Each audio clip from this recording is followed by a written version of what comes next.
Hello, my investor savvy friends. Hey, this is Ken Renner, real estate broker here in Austin, Texas, Central Texas. And I just want to thank you for taking a few minutes to let me introduce to you a friend of mine.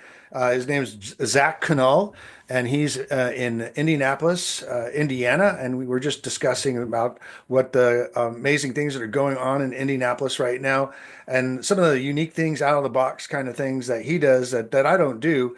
And that's why it's really good to have somebody, one of our referral partners, are available to answer questions about some of the idiosyncrasies. For instance, we'll be talking about he does a lot of fix and flips, or fix and holds. And that's something that I'm not an expert at. It is an expertise. It's a specialty. And it's also, it's not what a lot of other realtors do. And so it's not something you should try to do lightly to yourself. And it takes many years in, to refine the strategies, refine the procedures, the processes to be able to get to a pretty good, sizable portfolio for himself and for his clients.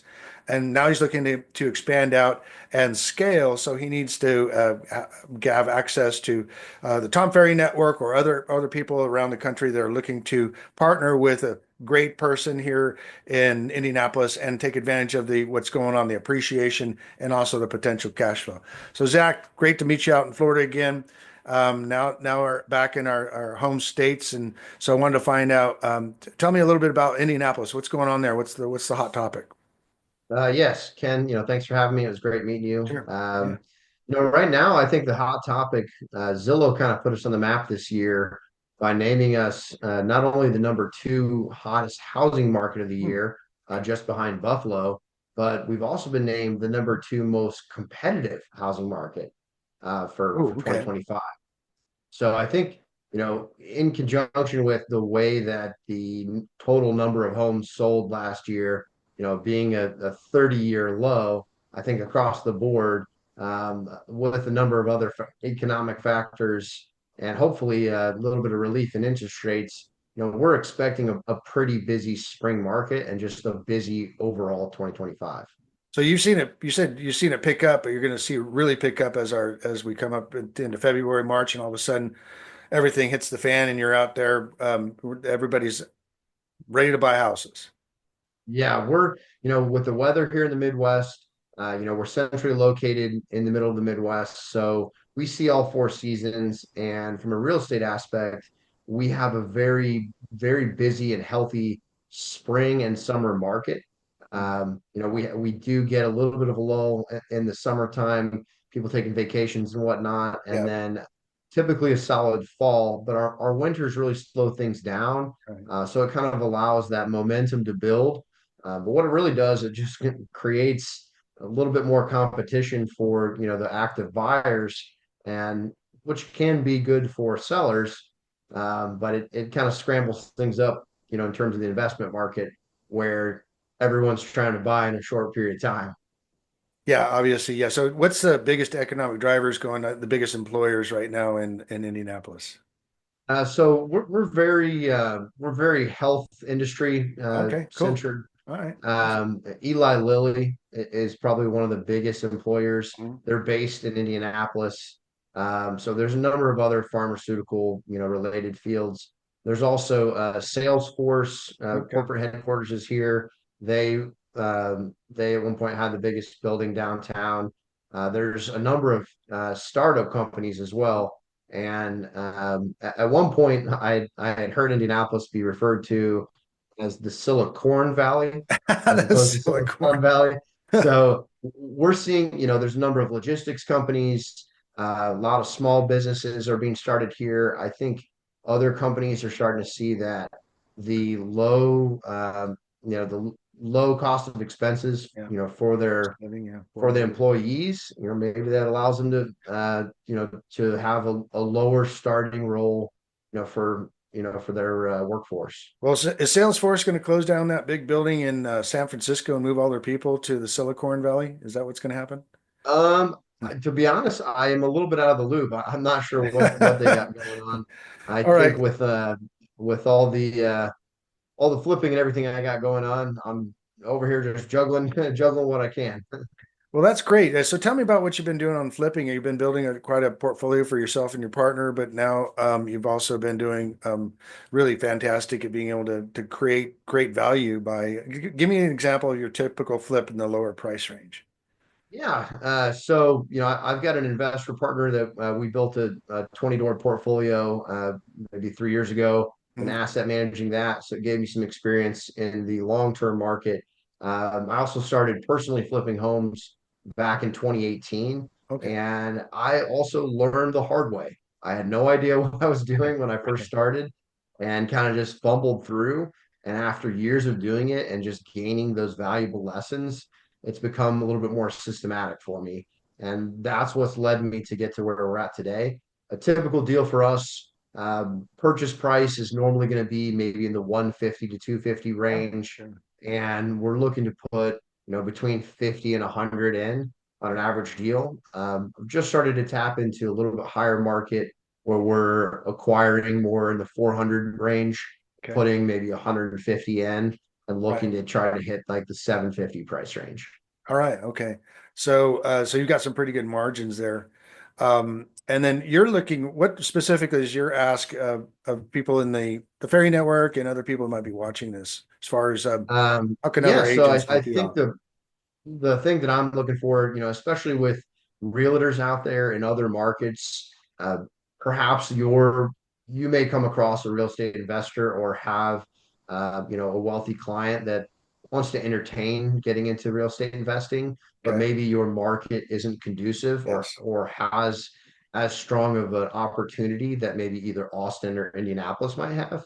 Right. And I think with us being ranked, a hot housing market, part of Yeah. that is understanding just the overall affordability, the lower unemployment rates, and just favorable market conditions for outside investors to bring their capital, to the Midwest and be Mhm. able to use, like we were talking about, like $1 million property in New York, you could 1031 and buy Yeah. you could have four rental properties for that price here. Easy, easy. Yeah. So that's kind of what we talk about. It's funny. I've been talking to a lot of my West Coast and East Coast referral partners, and it's just amazing that they're actually experiencing pretty good, action right now. This right coming out of into 2025 as far as sales, but they're in like medium price 1.5, 1.9, 2.1, just a completely different market. And then I was just talking to the guy in New York, and he was like going, well, we're selling a condo. I sold this guy a few years ago for 750,000. But he doesn't want to go back into to the New York market and buy another $750,000 condo. So, well, we can help him out over here. For that, yeah, like I said, you can get four for the price of I get one. two or three. Yeah, yeah, or brand new, and that's another thing. So that's another thing I work is the brand new construction. Starting as low as just put one under contract for 197, brand new construction with our Wow. national builder. Yeah, in New Braunfels, one of the hottest areas right now, and they're giving a 5.5 interest rate, 30-year fixed. Incredible. So, Wow, that sounds very attractive. but you had some pretty good numbers for the house, the new home you sold over there in that lady bought. What Yeah. was it? So how much? Yeah, so I helped a client in a suburb called Westfield. Mhm. I believe our purchase price was right around 340,000. It was a new home, more of a townhome style, and we were capable of getting it leased out for I think 2,800 a month. Nice. Okay, so those numbers work. What's your tax rate about approximately for Uh, non-home? our non-owner occupied tax rate is roughly 2% of the Okay, assessed value. not bad at all. Um, Mhm. a lot of times as well, there's large areas of town that I feel like the assessed value is a little bit lower than the actual value. Yeah, So it could work out in your favor. right. Owner occupied homes are uh, down to 1%. Well, those are good numbers too. We are talking about why you're going to see a lot of continued migration of businesses in there because of the affordable housing that they have. And that's kind of what happened in Austin. This has been happening in Austin up until a couple of years ago, and then now it's all happening in the suburbs of, San Antonio and Austin, the Austin suburbs and the submarkets I call them. So yeah, it's good. It's good to know. And so I just wanted to let you know that we appreciate you taking the time to share with us. What else were we talking about that would be of interest to our network here? Yeah, I mean, I think one of the other asks, for the system that I'm kind of operating in currently. So I'm always looking for, outside capital partners. Okay. I've got all the systems in place to, find the deals, design the renovations, manage the construction, and then sell it on the back end.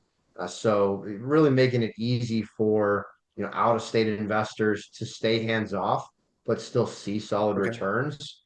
So that's that, and I think we were talking a little bit about, looking into learning how to build a fund and Right. figure out how to access more capital.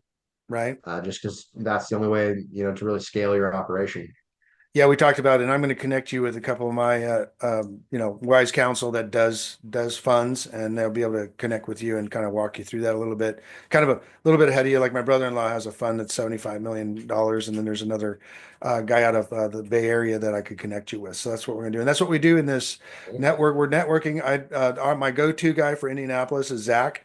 So if anybody's looking to, buy, invest, or relocate to or sell their property in Indianapolis, he's our guy. So Zach, give us your contact information, your email, and all that fun stuff, your website.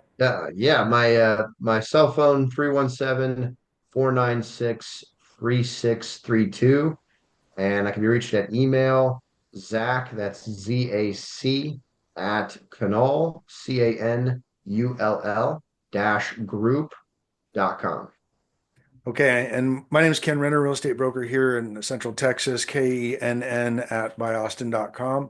Website's buyaustin.com, BUI Austin.com. And my number is 512-423-5626. So if you're looking to maybe move some of your clients or your own investments out of these high equity areas into more of a cash flow situation, or at least diversify into multiple properties instead of having just one, that's what we do here. And so it's great to have have a Midwest is hot, hot, hot right now, and everybody knows as far as investing. So you got to connect with people you know, like, and trust, and so that's why we're doing these podcasts, so we can connect you with those that we know, like, and trust.